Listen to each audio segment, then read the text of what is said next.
মাথা ব্যথা খারাপ আছে নাকি? কেন কি হলো? এই রোদের মধ্যে বসে আছে, কি বলবো ভাই, চিন্তাতে ভুগছি আর কিসের তোর এত টেনশন?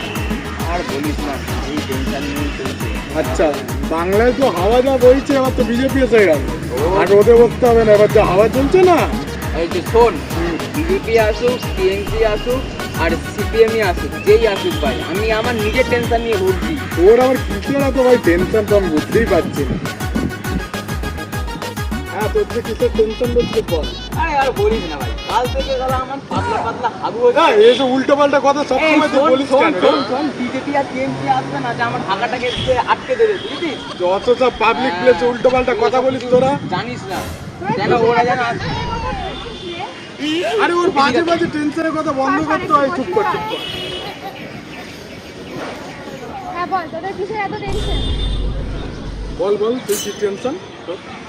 আমার টেনশন হচ্ছে, আমার পটি হচ্ছে যেন বিজেপি আর টিএমসি এসে আমার হাগুটাকে আটকে আবার দেবে। তুই চুপ করবি ভাই। আরে তোদের টেনশনের থেকে আমার মস্ত বড় টেনশন কি আছে রে? তোরও আবার এইসব উল্টো পাল্টা টেনশন। হ্যাঁ, আরে জানিস আমার 14 তারিখে রেজাল্ট বেরোবে এইচএস এর। আমি তো পরীক্ষা কিছুই লিখে আসিনি, তাহলে কার টেনশনটা হলো? সারা বছর পড়বি না, আর হচ্ছে এখানে ফেল করবি না তো কি করবি? এইবার শোন, পাস করিয়ে দেবে।